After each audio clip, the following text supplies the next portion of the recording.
it's pricking an insecurity, and I know that, and we've shared 10 years of that journey, right? It's not any easier to bring up, and it's actually something I want to keep talking about because I don't know how to support you in this way. This is actually something I don't know how to support you in, but I really do want to. Yeah. Hello. Welcome, guys. To Honey, We Need a Chat. Yeah. The podcast where we believe communication is important. Very important. And that when communication dies, bad things happen. Yeah. Yeah. What Danny Go song do you have in your head currently? I'm a robot. I'm a dancing robot.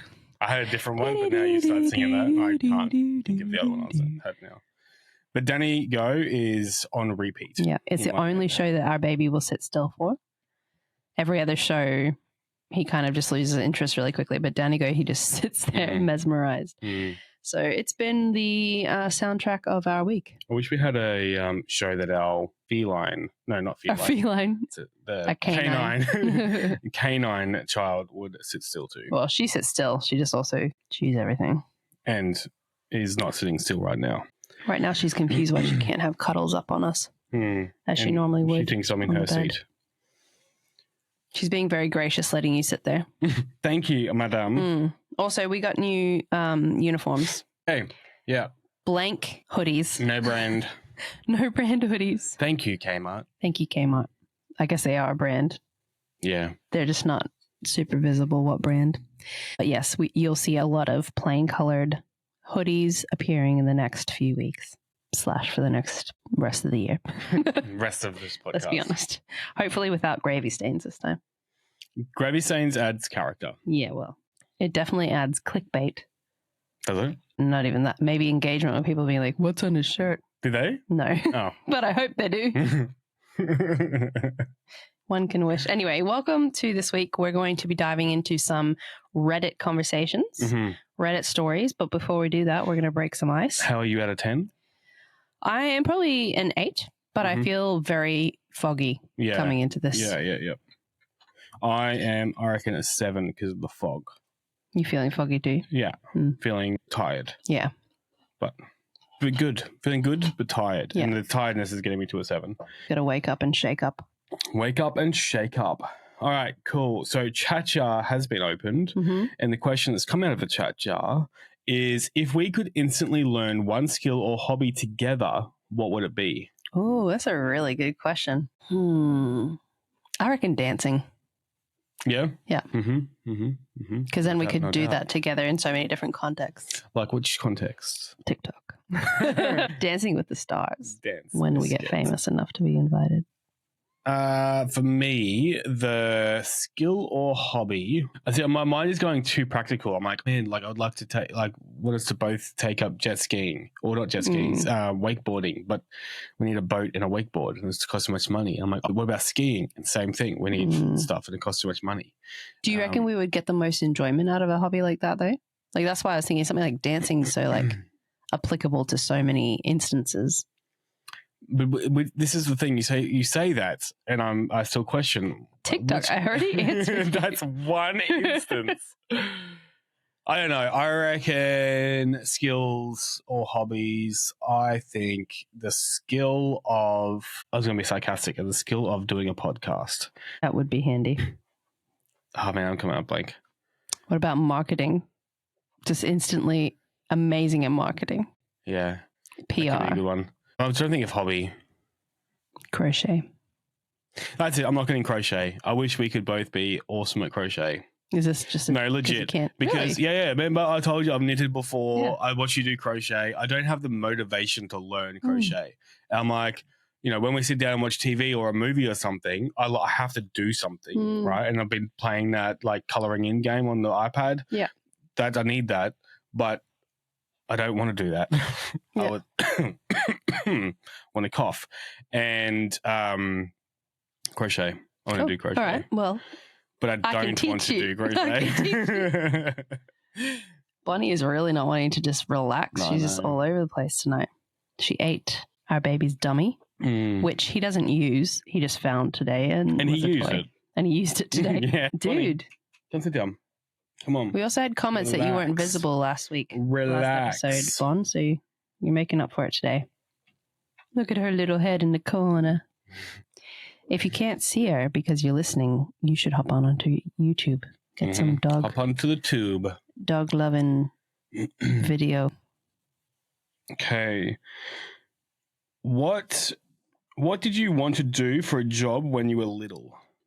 Well, I've actually spoken extensively about what I want to do. Other than drama. Oh, that's the only thing I wanted to do. That is literally the only thing I ever wanted to do. There was a time where I was reading a book series and I think it was like 7 kids in this family, adult kids, and each one had a different crazy job. So one was a cop, but not just a cop. It was like a homicide investigator or something like that. One was an paramedic. One was a paramedic. Paramedic? No, paramedic. Paramedic, yeah. One was a paramedic. One was like an author, like all those things. Every book I read, I wanted to do the thing of the person I was reading the book of. But I thought you wanted to become an author too. I thought you wanted to write books and stuff. Yeah, I mean, I've always, anything creative, making movies, acting, being a singer-songwriter, being a musician, writing a book, anything creative like that, I've had a moment of wanting to do. But there's nothing that I was like, actually, this is exactly what I want, like acting. Yeah. I have also wanted to be an actor and an author. Well, here we are. What? This is all a show. Living out our dreams. We wrote it all. Acting and I told you about the authoring. author stuff, yeah? No, I don't think I came up with a whole story and everything. I started writing it. I think I got 3 words in. I'm like, no, classic. This isn't for me. Yeah. Well, there's a few things like that in our past that we've had the same interest, which is weird because we're such different people. And we've discovered it over time. One being that we both played bass guitar. No, that is not true. Bass clarinet. Yeah. Which is so random. Yeah. I did that. Why did I do that? That's right. Because I was in music class, and I started with keyboard. And in music class, everyone wanted the keyboard. And by the time I got to an instrument that was left, it was the bass clarinet. Well, I played bass clarinet all through high school, so I was a little more accomplished. But I am very proud that we played the same instrument. Where is your bass clarinet now? I didn't own one ever. No. Yeah, so I did. You owned a bass clarinet? I think so. I think you're bald-faced lying right now. Where's the bass clarinet? You're bald-faced lying. Anyway, well, that's great. Yeah. I think I did. I think I owned it. But I don't know. Maybe you rented it like I did from school. I don't remember. They're very expensive, like $5,000. Maybe I rented it. Yeah. Maybe borrowed it from school. We could always ask your mom. No. Anyway, the ice has been broken. We're going to dive into these conversations. We're going to take a little break for a second and get some energy.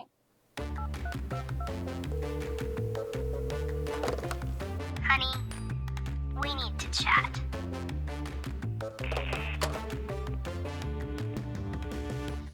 Woo! Welcome back. We are back. We're good. We're Good there, good. girl. We've got all the energy, girl. We're good. We're getting there. Yeah. Yeah. Sorry about that. Fake it till you make it. Am I right? Have 4 kids, they said. It'd be fun, they said. No one said that. But it is fun. But also. All right. Let's dive into these stories. Reddit stories on the topic of those hard conversations we have.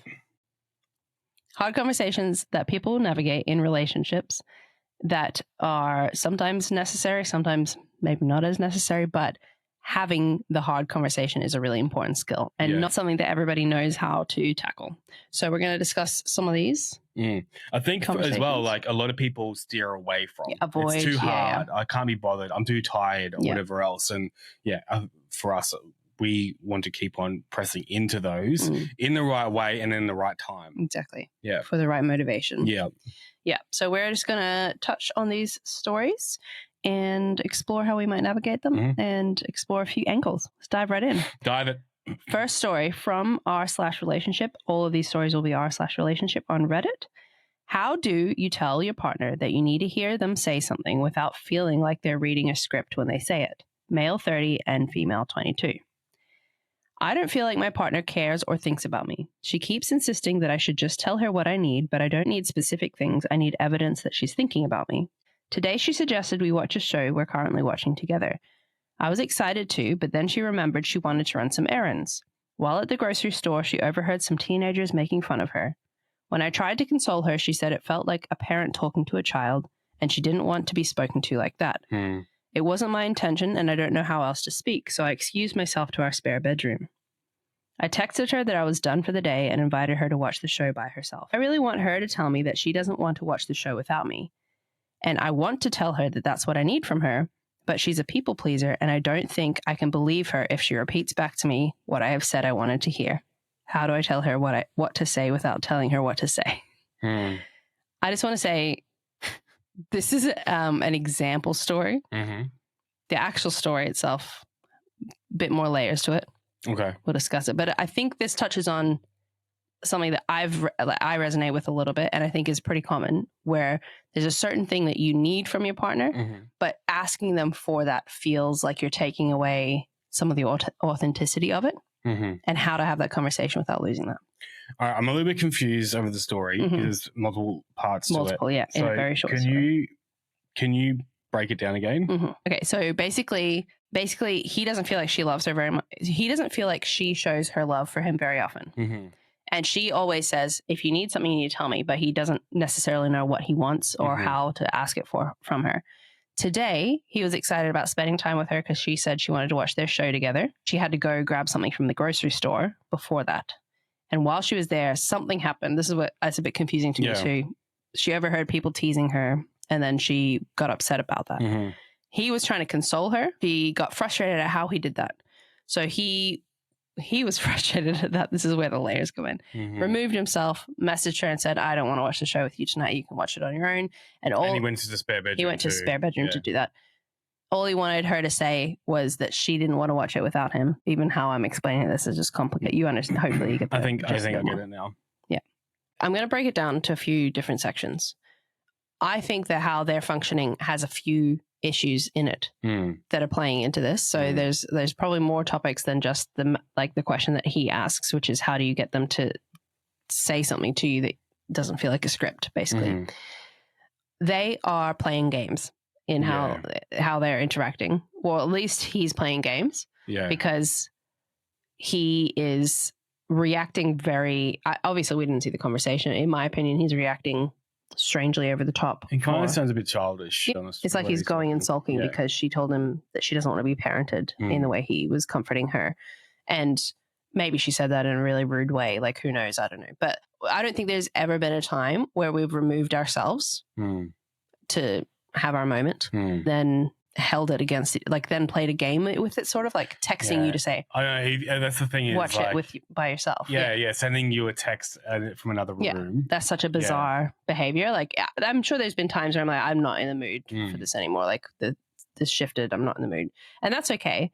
But I think all of these different things is playing into this picture that's building in my head where it's just a little bit childish. There's some weird stuff going on communication wise. So I think there's stuff they'd have to iron out before this. One thing is, if that's how it's played out, she's been upset by whatever it is she overheard, then he was kind of babying her when he was consoling her, and she's like, no, I don't like that. And then he's gone and sulked in the room and texted her that he doesn't want to watch the show. It's highly unlikely by that stage that she's going to say, no, I don't want to watch it without you. Who's going to, she's already frustrated. It would cause me to be more frustrated. Yeah, I'd be like, okay, good. I didn't want to watch it with you anymore. Like, you're sulking in your bedroom, in the spare bedroom. Yeah. So I think it's wishful thinking that she's going to just say that on her own. Yeah.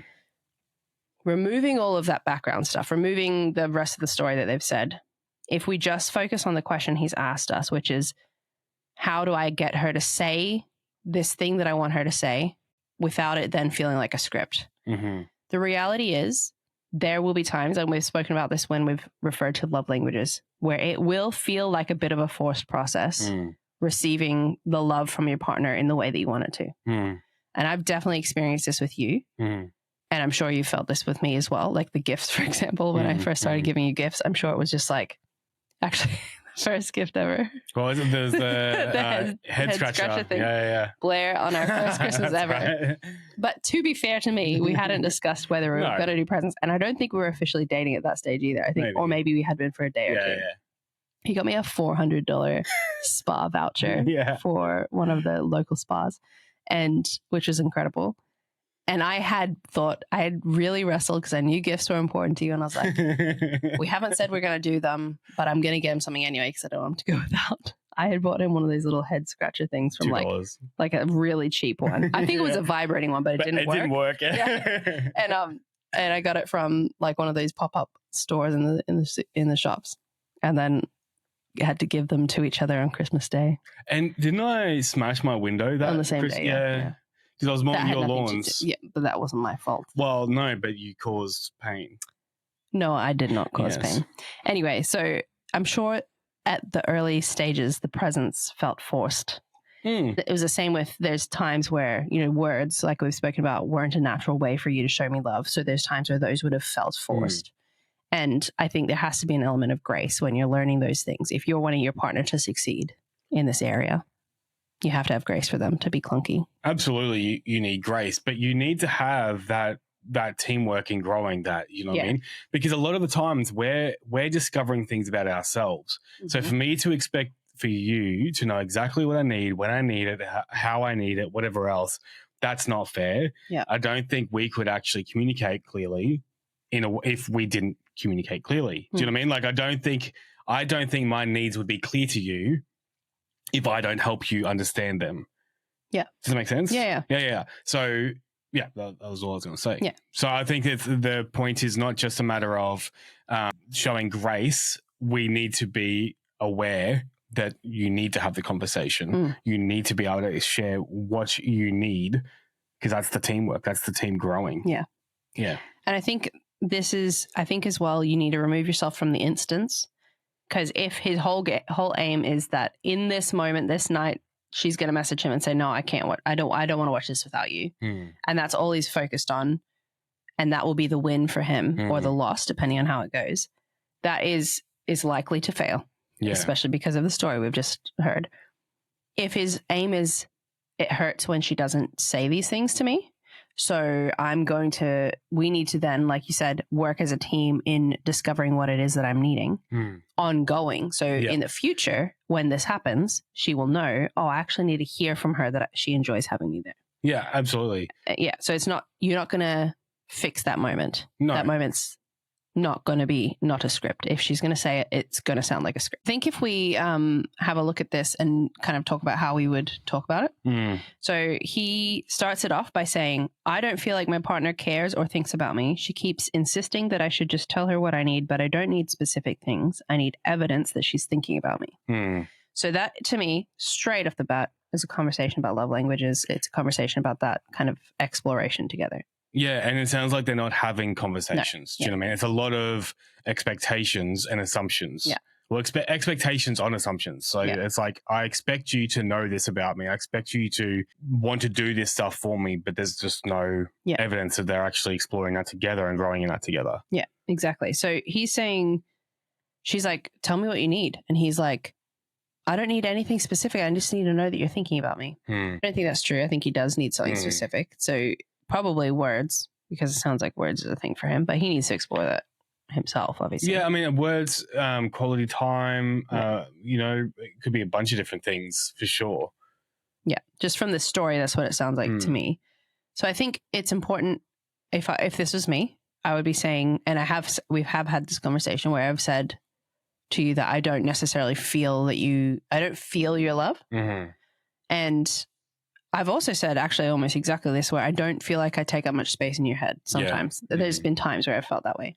And so that's like a really valid thing for him to raise with her. Absolutely. I think, and then I can imagine as well receiving, will you tell me what you need then, is probably like could be a brush off feeling as well. Like, oh, so you're just putting it back on me. You just need me to tell you what I need, which is kind of fair. Like you do need that person to tell you what they need. Like we've said, it's until you can communicate what's going on for you, it's not really fair to expect it back from your partner.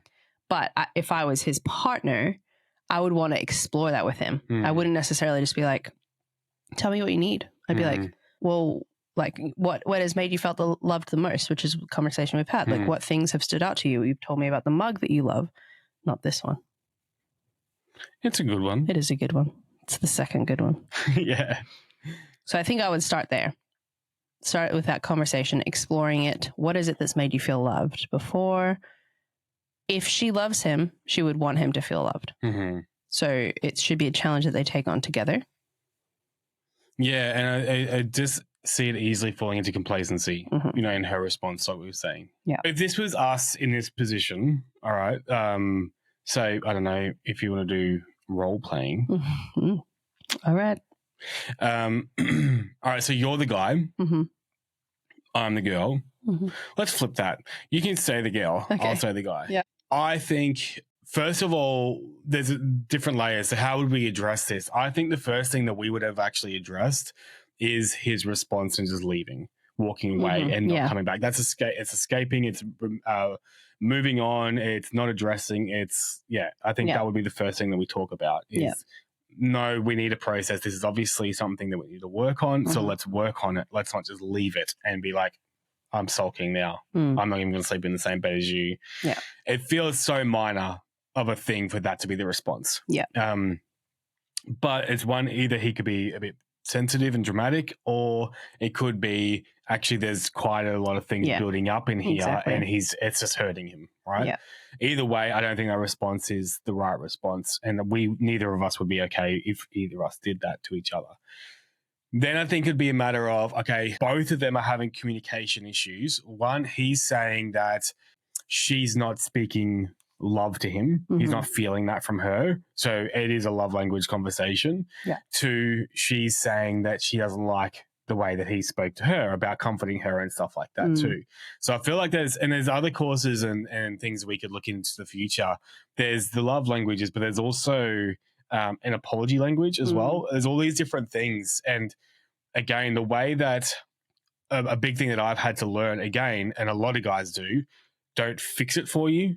You know what I mean? And again, I learned that and still am very much learning that because my mind constantly goes to fix it mode. But I am learning that through the conversations that we're having. Yeah. So that's the layers that I'd break it down to. It's actually a great story to start off today's episode because it's just highlighting again that the conversation isn't happening, and from his response it doesn't sound like he's willing in that moment.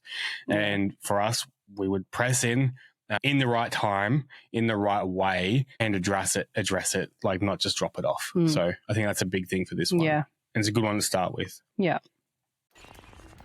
Hey guys, just wanted to pop in and take a sec to talk about the extra content you can find over on our Patreon and our Spotify subscription.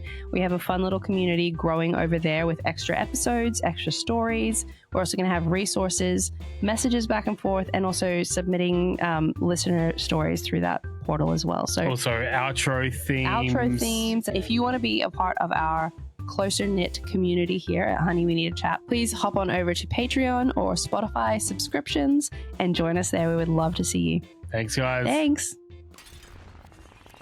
Well, on to the second one then. Yeah. What's the second one? Second one is fiance won't stop talking about weight. What should I do to get her to stop bringing it up constantly? Tough one. And a big one. Huge one, yeah. So my 28 male girlfriend, 25 female, is not as skinny as she was a few years ago. She keeps saying that she's fat, but she is not. I'll admit she's not skinny, but she's not overweight. Yesterday, she told me a coworker at her new job that she worked with a few years ago said she was fat now. Then again today. I told her that that wasn't the case and that this coworker, who she barely knows, is insane and incredibly insecure to bring it up twice within less than 24 hours. I've already discussed lifestyle changes that we can both make so we can look our best for our wedding in 6 months. She's probably brought this up around 10 times in the last 3 months. I want to be understanding, but nothing I say makes it better. She knows it's a sore subject, but still brings it up.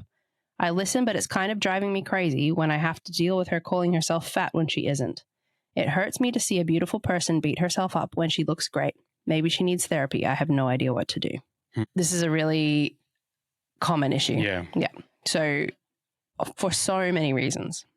I'm actually really looking forward to this conversation because this has been, like, knowing how to talk about this topic has been really, really hard. Yeah. And I think it is for a lot of guys as well to know how to have a conversation, because it's such a sensitive thing, and rightly so. But I want to hear from your perspective a lot of your thoughts on this topic. Yeah. It's so layered, this topic, and that's why it's so complicated. And I think each story is going to be different. So his story is coming at it from a perspective of she isn't fat. She keeps saying she's fat and she's bringing it up all the time. I don't know what to do. I don't know how to tell her to stop talking about this kind of thing. And also that he has suggested practical ways to work on the weight, but she hasn't taken those up. And that's the classic trying to fix it thing. Yeah, exactly. So in this instance, there's a few things that come to mind straight away. It is obvious that she's insecure about this.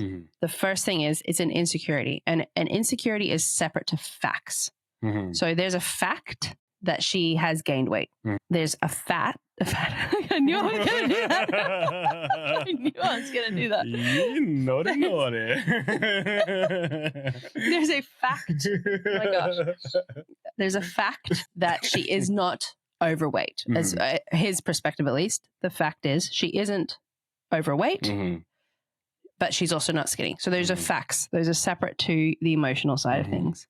And then there's insecurities. And we have walked this journey from my side many times in many different ways, and we'll probably continue to do that because it's such a complicated issue. And we have our own children, and one of those is a daughter, and doesn't mean it's only girls that navigate this, but it just seems more common in that area. So we're probably going to walk in that way too. When you're navigating your partner in an insecurity, it is a different thing to navigating a fact.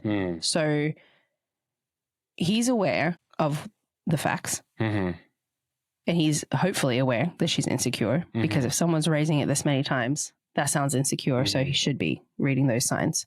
So there's a whole different way of going about it when you're talking about that insecurity. And I think the biggest thing for me is the curiosity that we mentioned a lot on the podcast.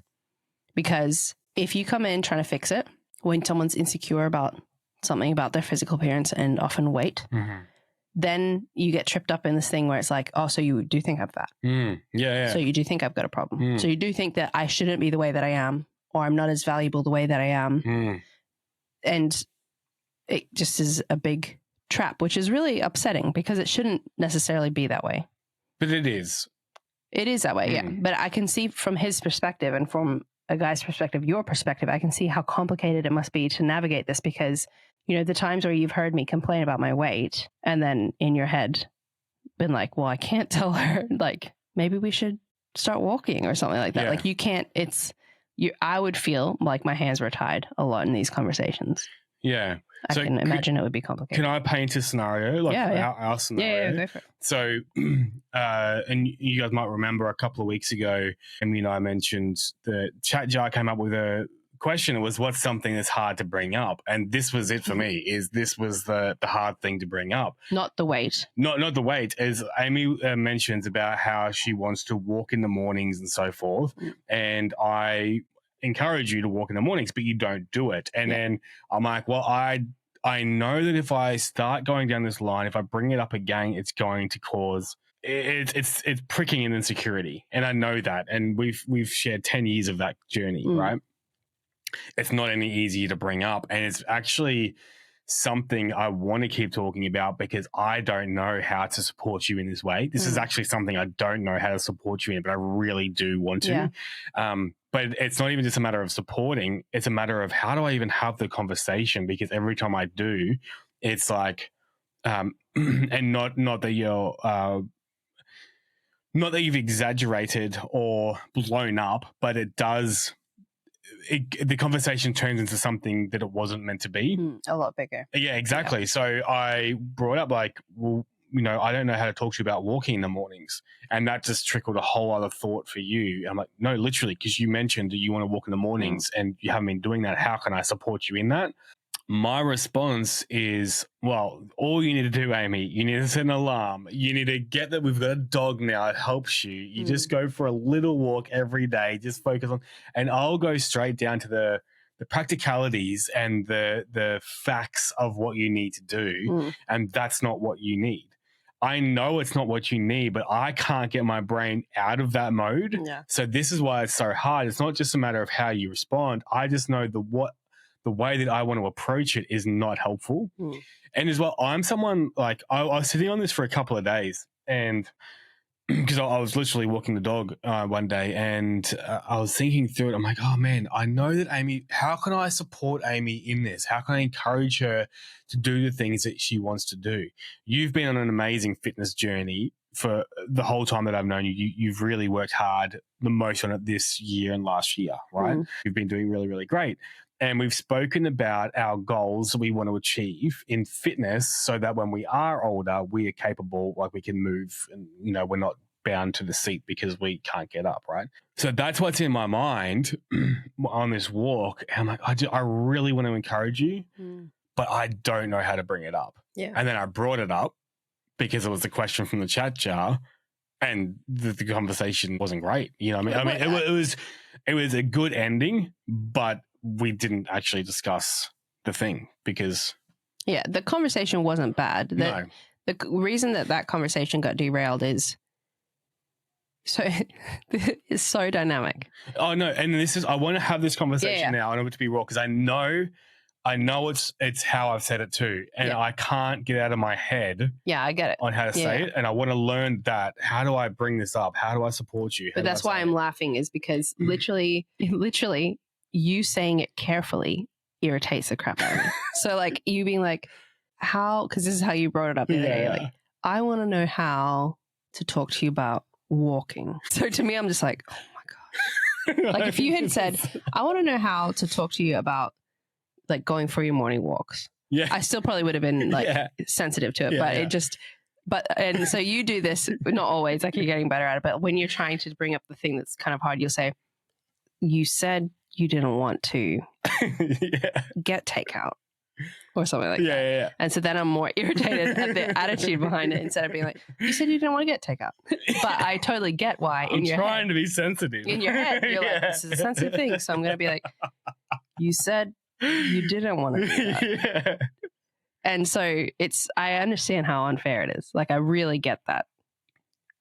It's such a dynamic thing because if there's a hint that my value is dependent on my fitness or my weight, or that I'm a better person, or I'm morally better, or I'm just the better. I don't know what other words to put to it. Because I'm doing hard work with my fitness, or I'm doing hard work with my nutrition, I'm making wise choices with my activity.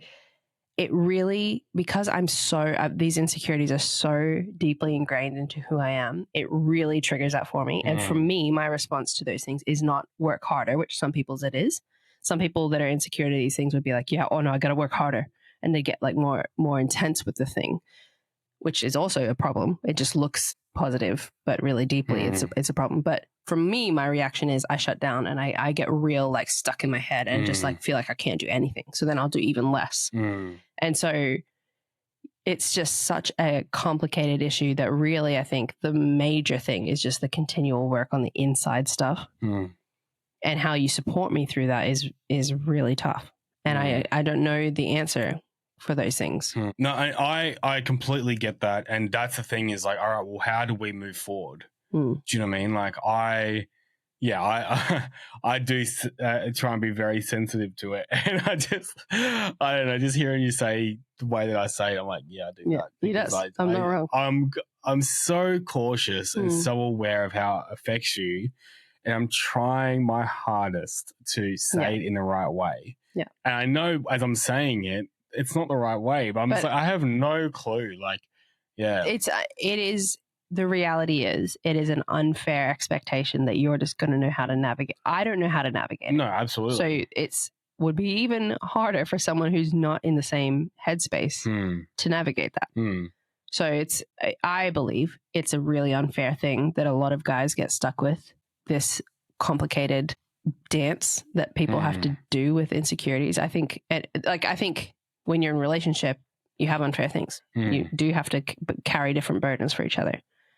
But I think the unfair side of it is the attitude that some people have about it, where it's like, oh, guys will never know how to communicate about this. No, they probably don't, because they're not in the same, like, it would be so complicated to be trying to have that conversation from an external. I totally understand how difficult it is, purely because I don't even know how to have it, and I'm the one navigating it. I feel like a lot of women struggle to talk to women about it too. Yeah. Right. Because again, I see a lot of comments and things, women talking about society puts this pressure on women, media puts this pressure on women to look a certain way and so forth. So there's all this external pressure that even women don't know how to navigate that conversation too. So of course guys struggle with it. But at the same time, like you mentioned, it's unfair to put that burden on. I mean, we all bring our stuff though. Yeah. Do you know what I mean? Like it's not a fair thing. Well, that's what I mean. Fairness. Relationships aren't fair. No, it's exactly. So for me, it's like, well, no, this is, I think last episode we spoke about how I feel like I put more on our family because a lot of my stuff is external. You know what I mean? Mm. This is still a very internal thing for you. And that's where it's hard to bring up too, because I know it's such a real thing for you, but I know it's internal for you. Yeah. And that's where it's hard to talk about because I'm like, how do I draw that out so we can work on it? But at the same time, I don't want to just draw it out. I want to draw exactly. I want to lift you up because at the end of the day, it's not. I don't want you to come across of like, I think you are the most unfit person. I think you should do this, that. It's like, no, actually, I know the goals that you've set for yourself, and I want to be the guy on the sideline that's cheering you on. And I want to carry you if I can, jump the sidelines and come and carry you if I can. But I have no clue how to do that in the way that's actually going to lift you up. So, what do you think we could do going forward from here then? Because like you said, you don't even know what to do. What can we do? I think the reinforcement of my value, and that would be, I think, the case across the board. Similarly to when I was like, I know you don't think I'm the most beautiful girl in the world. And then you went on to explain, actually, you are because of who you are to me. And all of that is what beauty is. So it wasn't just, you're the most beautiful person in the world. And that's it, and move on. Because this is why. So I think when you're navigating someone who's insecure in a space, continuing to reassure them of how valuable they are to you is really important. So the times where you reassure me of how beautiful I am to you, or how valuable, the things that you draw out about my value outside of my looks is huge for me. Because when you've got an insecurity that's physical, whether it's like valid or not, it is so changeable. It's so like vulnerable feeling because I have found even when I got fitter and I lost weight, my insecurities didn't disappear. That they're separate issues. So the facts that she's not skinny, but she's not overweight is a separate issue to her thinking she's fat. They're two things to navigate. And so if you can continue to encourage and uplift me in those spaces of my values, not my appearance. Your appearance doesn't change your attraction because appearance being what your attraction is based on is the most stupid, like vulnerable, crumbly thing because everybody ages and everybody changes. So like no one can avoid that. And if you try to avoid it, you end up looking totally different as well. So it's, if that's where that's sitting, that's just so vulnerable and honestly mind-boggling to me. So the more that someone in a relationship with someone who's insecure can reassure them of their value outside of their appearance, outside of their insecurity, can point out the things that are the opposite. So you pointing out the things that I add value to that have just to do with my internal self, like who I am rather than how I look, super helpful. And you do that. And then in terms of goals, I think fitness goals, health goals, internal, external health, like all of the health stuff that's all tied in together, those are like holistic things. And so when I navigate them for myself holistically, and I'm like, I just want to be the best person I can be, not because I want to look this way, not because I'm just so narrow focused that I have to have this kind of body. If it's because I want to live longer, I want to, like you reminding me of the long-term goals of our health is huge as well, because I want to be able to play with my kids. I want to not be tired all the time. I want to be, in 20, 30 years time, I want to be able to run around with my grandkids. Like those things are really important too, because they're not based on my looks. They're not based on my value as a person. They're based on a goal to work towards together. So in terms of the insecurity then, my role, like what is my role? Like, so this is still unpacking that. So yes, I can say all these things. Will that help with your insecurity? Do you know what I mean? Like, how will that navigate? Because I can talk about the future. I can talk about, your worth to me, all that sort of stuff. And that's going to make you feel good and it's going to show my love to you, all that sort of stuff. But is it going to help with your insecurity? And if not, again, this is helping me understand, well, what's my role to play? Is this something where, look, it's just too sensitive and I don't have a role here because it's too hard to talk about? Or what? Like, what is my role in that situation? I think the curiosity is a huge thing. Mm-hmm. You are mostly curious, but you also don't necessarily investigate me the way that I investigate you, which is a personality thing. Absolutely.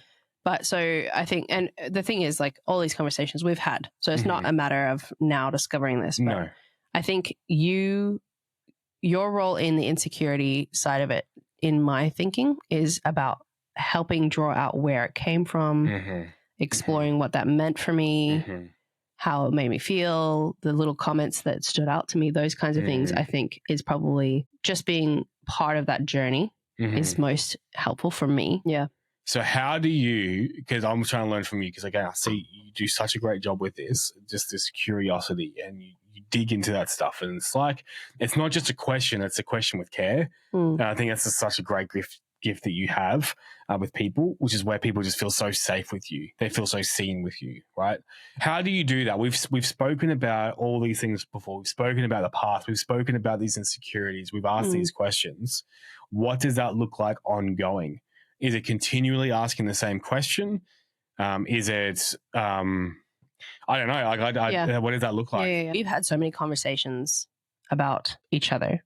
And for me, it's like you're still a puzzle. I've got most of the picture of you. There's still some blank spots, or there's parts that don't connect and I'm not quite sure where that comes from. And it's just my head ticking over. And so when I ask those questions, I'm like, it's almost the same story. Like I've heard that kind of most of that story, but I've never asked this question, which kind of connects one puzzle piece to another. And then all of a sudden, when we have that conversation, even though we've almost had the exact same conversation before, it's like everything clicks into place and that part of the puzzle is clear. And so that's how I view the curiosity. When I talk about curiosity on the podcast ever, it's that kind of thing. It's not just a matter of being like, I'm sitting with someone and I need to show curiosity to them. So I'm going to think of a question I can ask. And then they answer me. I'm like, that's nice. And that's just gone. It's a matter of like, you're looking at a puzzle. There's a bunch of pieces in different places and you don't have a clear picture yet. So you're trying to put those together.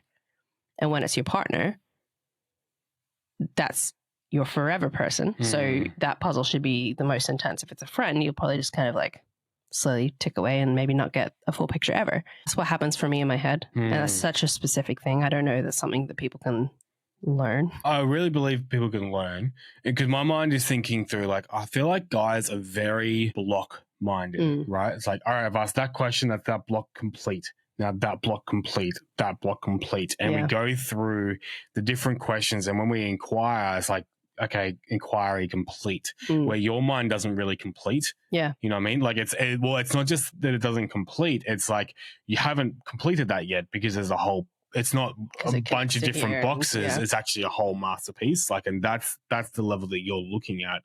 And I really believe you can learn to do that.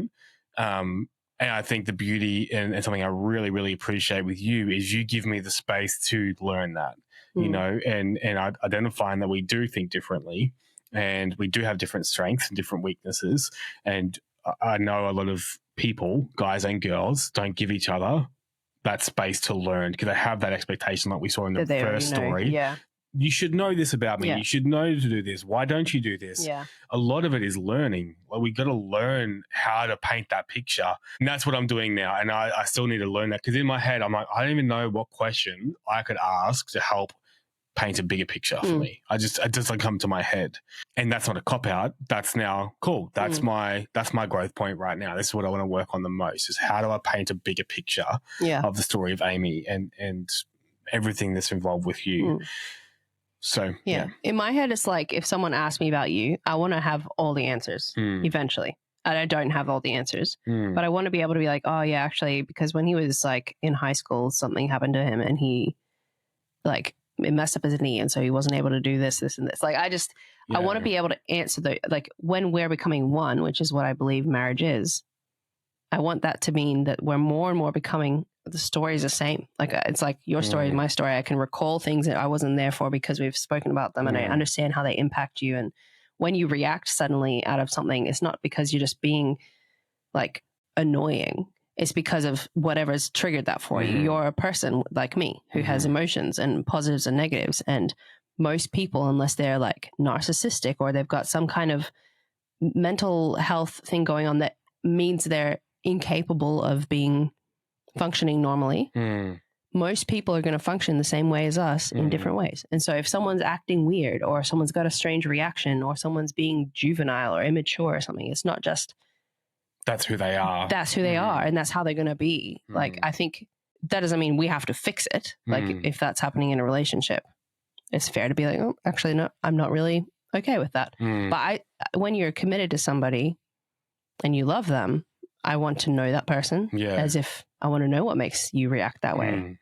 So, yeah. I think this is really, really important. And I know for a fact a lot of our male listeners are going to be listening to this episode. I'm like, and just really appreciating your vulnerability in sharing that, because a lot of what guys are trying to do is get into the mind of our partners, right? Like, what do you value? Because again, like we just think so differently. Because even then, I'm like, I could answer any question someone had about you, but it'd be all compartmentalized. Yeah, how funny. You know what I mean? It would all be block information. It'd be that category, category. Where with you, it's all tied in together, and that's what I'm trying to improve on. And I really believe I can, and I want to. The really important thing, though, is that the way your brain works isn't wrong. No, absolutely just the same not. way as like when I'm taking in all these little pieces, that's why I get so anxious or I get so overwhelmed or I get so stuck in not being like, we had something the other day where I was like frustrated or like whatever at this person. And but I also couldn't like communicate about it. And Blair's like, I'll just communicate the way that they communicated bluntly. So I was like, exactly. But I can't do that because of this. Like my brain just it's too overwhelming. Yeah. So I think the beauty of relationship is you're not working with one person isn't becoming like the other person. You're both coming like each other. So learning that compartmentalization is so important as well. Absolutely. If your partner is insecure about something, you need to remove the logic and the facts and the fixing and all that stuff from that conversation. You need to enter it curiously, gently, not in a patronizing way. If you want to be able to communicate with them clearly, you need to come in gently, curiously. I think that's a good way to start. Just instead of being like tiptoe, ooh, it's awkward, and they know it's awkward, and I'm going to just say it, or I'm not going to say it. Be like, just have a conversation with them. Like that's kind of the tone that I'm talking about. Honestly, a lot of guys won't, and I wouldn't. Yeah. Because we know it's such a sensitive thing, and we will get so much in our head of like, again, we want our partners to feel the most beautiful, but there's an issue there. And like with this, you know, she's saying she's fat. We want to address that. I have no clue how. Yeah. That's not. So it's like either say no, you're not fat, or don't talk about it. Yeah, exactly. Yeah. And well, I know from a lot of the conversations I've had with guys, we shut down. Yeah. Man, but it niggles at us because I was like, I don't want to leave it there, but I could do so much damage in this space, and a lot of guys and girls have done so much damage to both men and women, but mainly women in this space too. And so that's why it's such a sensitive thing and such a desire for guys to learn how to have that conversation. Yeah. And I'll just say as well, if you think you're avoiding the conversation because you're not talking about it, you're not avoiding it. You're actually having a very loud conversation. It's just not the conversation you've got any control over. And that would be the same across the board with any of these hard conversations. It is complicated. I think your honesty has been the biggest thing where you're like, I don't know how to talk to you about this. So that conversation we had the other week on the podcast, it wasn't a bad conversation. It wasn't me mad at you for bringing it up. It was a hard conversation. But you said, I don't know how to talk to you about this. That was how it started. And so the difficulty in that conversation was exploring why it is that I'm so triggered. And so the actual you bringing it up wasn't the issue. And I think if you come in with an honesty about it and say, I don't want to say the wrong thing, but I'm just wondering how this is for you, or where did it start for you, or where are you at with this, and that kind of thing. I think that kind of honesty, curiosity is a really good place to start. Not fixing it, not factual, not logical, not irritated or triggered yourself. Like, on that foot. That's a really good conversation. I actually really appreciate that conversation because it's very real and very relevant, and it's very vulnerable of you to share that. And so I appreciate no worries. And I want to keep exploring it. Thanks, dude. I think just quickly to wrap up the story that it's connected to that started it all. His question is, fiance won't stop talking about weight. How can I get her to stop bringing it up? The reality is you're not going to get her to stop bringing it up until you are understanding her and walking that journey with her more. I think if your focus is, how can I get her to stop talking about this? You're missing the mark. Yeah. You're missing the point. Yeah. You're missing where the issue is. Yeah. Exactly. Okay. Last hard conversation. Yeah. Just to keep them coming. Keep them coming. My wife's sex drive is non-existent. My wife, 27 female, has low sex drive. This person's way of writing as well is just very comical. So I'm going to read it the way they write it because I giggle. Wife has low sex drive, full stop, causing problems, full stop. My wife, 27 female, and I, 26 male, have a terrible sex life. She knows it and I hate it. I have tried in the past to get on it. Almost. I've tried in the past to get it on. Okay. And not much different. And she doesn't ever want it. She doesn't like being cuddled in bed. She doesn't like me asking for it. She says, oh, we'll do it tomorrow. Tomorrow comes, too tired. I know this sounds like a blame game, but my sex drive is high and hers is low. The compromise for me would be to do it a little bit, but that doesn't happen. I've just worked away for 2 weeks. I expected to come home and her to want it a little bit.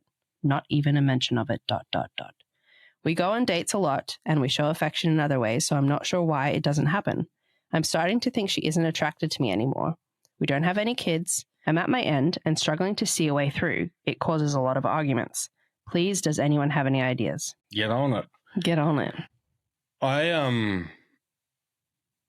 I feel there's a higher level, and this is another one too, where it's just hard. A lot of learning for guys, I think, and me as well, about not just a sex drive, but what goes on for a woman's body too. Yeah. Because there's hormonal stuff. There's a lot of things going on. It's not just she won't do it. Yeah. Could be. I don't know. Maybe he's ugly. I don't know. Like, but as we said, attraction is not all physical. Exactly. So I don't think it's. I don't know. I think, again, it's a lot of questions and a lot of exploring. Like, is she okay with how it is? He said she knows it. He hates it. I feel like when you get the extra pressure on it, you know, it's like it could be more deterring for her, all that sort of 100%. stuff. I feel like it's an exploration because it might be a medical thing too. Yeah. And I don't think guys have that understanding of women's bodies, and I definitely don't, to a level of empathy towards what they could be going through, what you guys could be going through too. Yeah. You know, and I don't want to derail on this too much, but a real eye opener for me was when I listened to a podcast. It was a mental health podcast, but it's this one episode was on menopause, and it was such an eye opener for me because I'm just like, wow, like your bodies, I don't have to deal or think about any of this stuff. And so when I hear guys talk about she won't do this, she won't do that, I'm like, dude, you just don't know. Like, I don't know. I heard one podcast and it blew my mind. So, yeah, there's so much exploration there to do for a couple in this area rather than they won't put out. Yeah.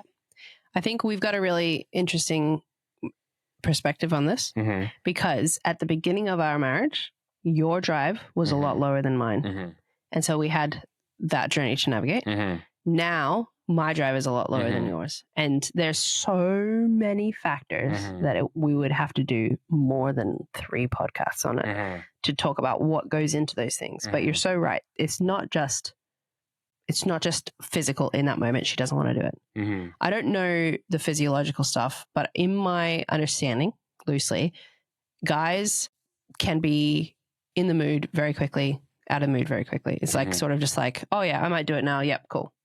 For the most part. Women also physiologically, a lot of the time, I think it's like 20% of women, just to get super detailed. So mom, if you're listening, please. Block your ears. I mean, you should know this. Anyway. We've had sex. You should know this. We have 4 children. We have 4 children. No, I think it's something like 20% of women will actually have an orgasm during sex. Like during intercourse. I don't know what else to say during that kind of part of it. We know what intercourse is. Yeah, well, very detailed. So when a mummy and a daddy love each other that much. The reason I'm getting so clear on that is at least in my understanding as I grew up, I was like, that's kind of, I knew that was the main piece. That was like, oh, that's sex. Those elements are sex. And I didn't really kind of put together that the whole process around it is what you should call sex, because one of those processes is not very, if that was all that sex was, It's one-sided. It's one-sided for like 80% of women. It's one-sided. Yeah. So that's not how it's going to work. Yeah. So there's like a whole big picture that goes into it. And for a woman to actually enjoy it physically, I shouldn't say enjoy it, for a woman to have an orgasm, it takes a lot of mental stuff. Yeah. So much mental stuff, physical stuff, like energy wise, all of that stuff. So it is so easy for someone who doesn't have to think about that to just be like, why isn't she doing it? There could be so many factors, like how is their mental load at home? That's a huge thing. How is she going hormonally? How does he talk to her and treat her outside of that? The pressure that he's putting on it. Like you said, that if there's pressure, that's like so much harder to do. Yeah. Like you said, it's a lot of stuff in your head in as your well. Head, exactly. Yeah. And even you struggled with that when we first got married. I was really like, why don't you want it? No, it's like a big issue between us for a little while. And you were exhausted because you were waking up at 4 a.m. And there was other stuff that had gone on in your journey that was kind of impacting it as well. And so, but the more that I put pressure on, I remember you saying to me, the more I put pressure on, the harder it was for you to actually engage in it. And the inequality is that if a man is not mentally ready to do it, it's just not going to happen. Yeah. If a woman's not mentally ready to do it, often they'll just do it. Yeah. And so then you can find yourself years down the track having just done it because the guy wants to do it. And then depending on how your relationship is, probably you get to the stage where you're like, I'm tired of just doing it because you want to do it. Yeah. He says they haven't got kids, but especially people that do have kids as well. Like we've talked about being touched out before, like just kids on me all day long. And I'm not really enjoying the process. Why would I want... This is not Amy, by the way. This is like hypothetical. Hypothetically. But I mean, it is something I'm thinking about and I'm processing at the moment because my drive is a lot lower. And I have had a baby within the last 14 months.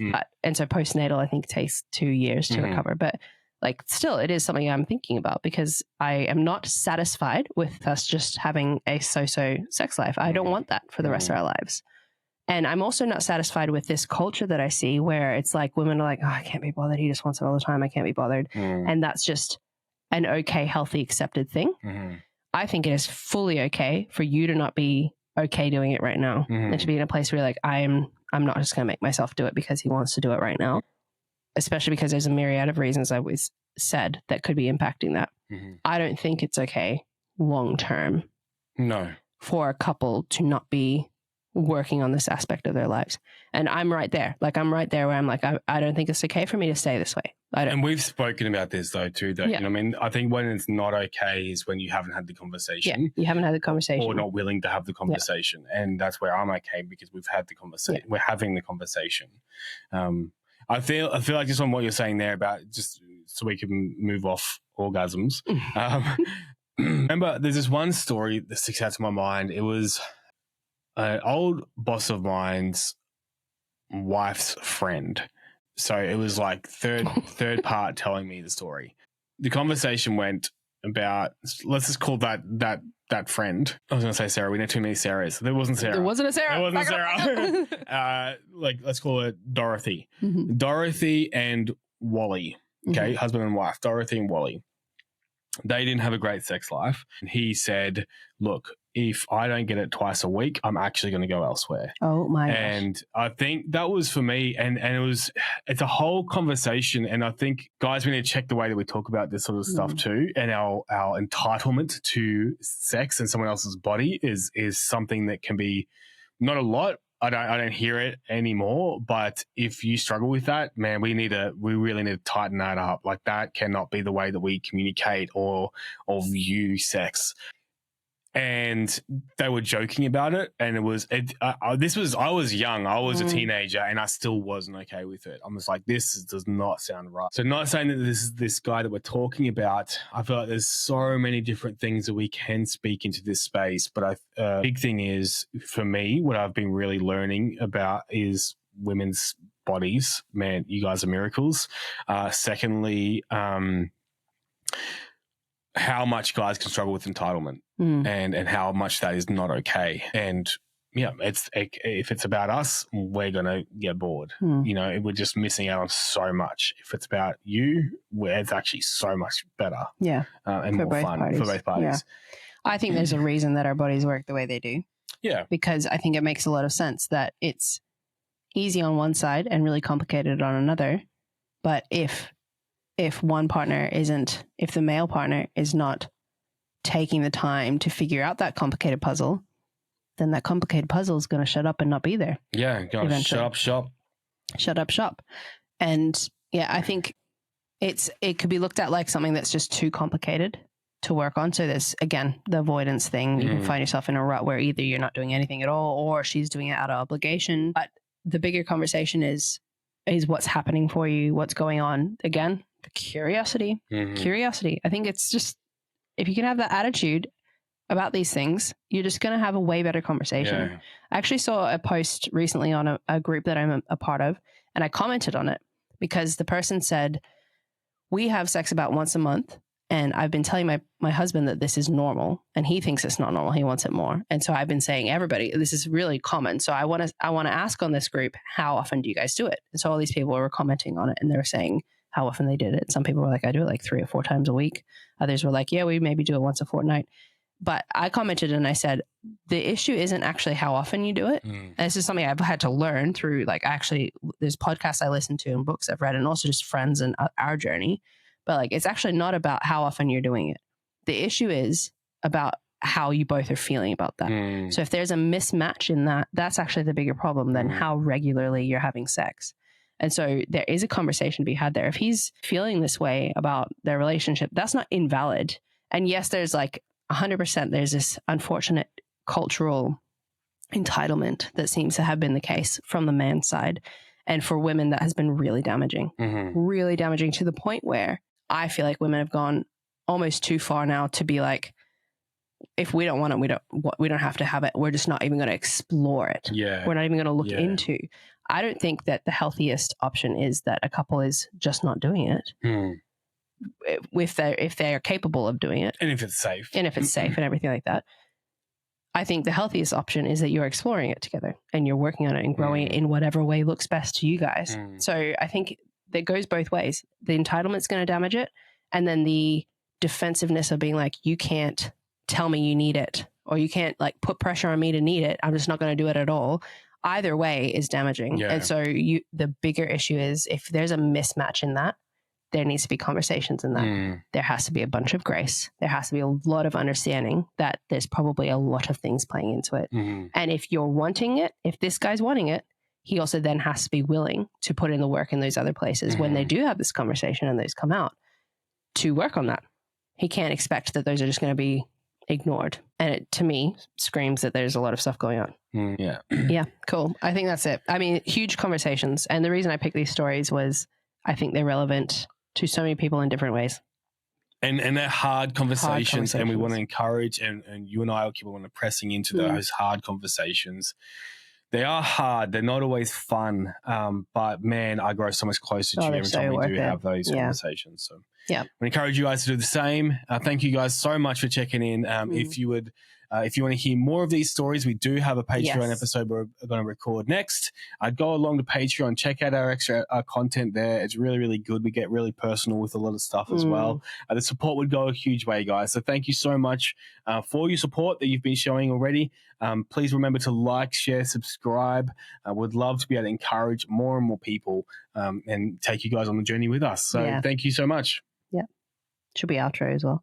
Let's do an outro. Over to you, ChatGPT. Yeah. Okay.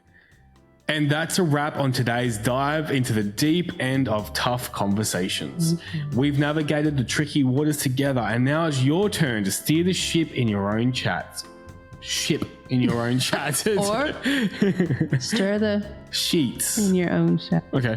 It works on so many levels. It does.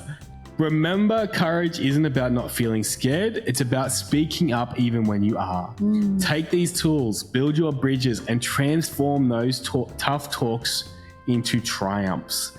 Thanks for tuning in to Honey, We Need to Chat. Keep talking, keep listening, and above all, keep growing. Until next time, keep those conversations real and heartfelt. Thanks, You're guys. welcome. Good chat. See ya.